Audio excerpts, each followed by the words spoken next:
ये कहानी एक ऐसी दोपहर से शुरू होती है जो किसी भी भारतीय घर में आम है। लखनऊ के पारा इलाके में रहने वाला वीर विराट एक 7वीं कक्षा का छात्र अपनी माँ से किताब खरीदने के लिए 100 रुपये मांगता है। माँ रोज़मर्रा के जीवन में पढ़ाई पर ध्यान न देने की डांट लगाती है और कहती है कि पैसे पिताजी के आने पर मिलेंगे। ये बात विराट को इतनी बुरी लगती है कि वो आवेश में आ जाता है। बुधवार 20 अगस्त को लगभग शाम 4:15 बजे वीर विराट ने अपनी रेंजर साइकिल उठाई और घर से निकल पड़ा। उसका गंतव्य 400 किलोमीटर दूर स्थित वृंदावन था। पुलिस को उसने बताया कि वो संत प्रेमानंद महाराज जी से मिलना चाहता था। इस अद्भुत यात्रा के दौरान उसने आगरा एक्सप्रेसवे पर लगभग 70 किलोमीटर की दूरी तय की, जो कि साइकिलों के लिए प्रतिबंधित है। अपनी भक्ति को दर्शाते हुए उसने अपनी शर्ट उतारकर साइकिल के हैंडल में बांध दी और राधा राधा जाप करता हुआ आगे बढ़ा।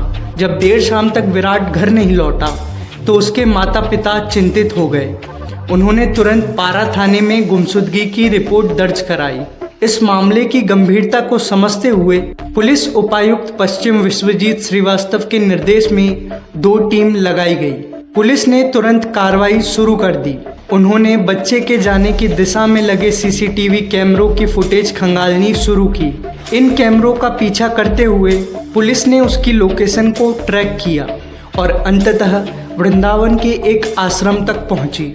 शनिवार को पुलिस ने वीर विराट को आश्रम में सुरक्षित ढूंढ निकाला और उसे माता पिता को सौंप दिया गया। पुलिस ने बाद में माता पिता को सलाह दी कि वे अपने बच्चों की गतिविधियों पर ध्यान दें और उनकी काउंसलिंग भी कराए। लखनऊ की ये कहानी अकेली नहीं, उत्तर प्रदेश के ही गोरखपुर से एक और घटना सामने आई। 13 वर्षीय अमन दुबे भी संत प्रेमानंद महाराज जी के प्रवचनों से इतना प्रभावित था कि वो भी संत बनने की चाह में घर छोड़कर निकल गया। अमन ने पुलिस को बताया कि वो संत प्रेमानंद जी महाराज जैसा बनना चाहता था और उसकी योजना पहले वाराणसी के एक मंदिर में कुछ दिन रहने की थी और फिर मथुरा जाकर प्रेमानंद जी महाराज की शरण में जाने की थी। उसके पिता अमरनाथ दुबे एक फर्नीचर कारोबारी हैं और उन्होंने बताया कि उनका बेटा अक्सर संत प्रेमानंद जी की वीडियो सोशल मीडिया पर देखा करता था, लेकिन उन्हें कभी नहीं लगा कि वो इतना प्रभावित हो जाएगा। जब अमन 1 अगस्त को अपने स्कूल से वापस नहीं लौटा तो उसके पिता ने गुमशुदगी की रिपोर्ट दर्ज कराई। लखनऊ की तरह ही गोरखपुर पुलिस ने भी तुरंत कार्रवाई की। उन्होंने बस स्टॉप और रेलवे स्टेशनों के सीसीटीवी फुटेज की जांच की। फुटेज में अमन को वाराणसी की ओर जाने वाली ट्रेन में चढ़ते हुए देखा गया। पुलिस ने अमन की फ़ोटो जीआरपी और वाराणसी पुलिस को भेजी, जिन्होंने उसे एक घाट के पास से सुरक्षित बरामद कर लिया। उसे स्थानीय चाइल्ड लाइन को सौंप दिया गया और बाद में उसके माता पिता उसे वापस घर ले गए। इन 2 घटनाओं में एक गहरा और चिंतित पैटर्न दिखाई देता है। दोनों बच्चे कम उम्र के थे और संत प्रेमानंद जी महाराज के अत्यधिक प्रभावित थे। दोनों ने ही अपनी आध्यात्मिक इच्छाओं को अपने माता पिता से साझा नहीं किया। ये कहानी केवल भक्ति की नहीं है, बल्कि ये दिखाती है कि आज की पीढ़ी में भौतिकवादी लक्ष्यों के बजाय शांति और उद्देश्य की तलाश बढ़ रही है। ये एक संकेत है कि हमें अपने बच्चों के साथ संचार और भावनात्मक जुड़ाव को मजबूत करने की आवश्यकता है।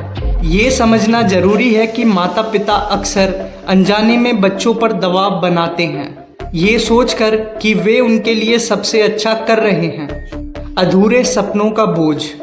कुछ विशेषज्ञों का मानना है कि कई माता पिता अपने अधूरे सपनों का बोझ अपने बच्चों पर डाल देते हैं, जिससे बच्चे अत्यधिक दबाव में आ जाते हैं। भावनात्मक जुड़ाव की कमी। प्रेमानंद जी महाराज भी सिखाते हैं कि माता पिता को अपने बच्चों को इतना प्यार और विश्वास देना चाहिए कि वे किसी भी परेशानी में सीधे उनके पास आ सकें।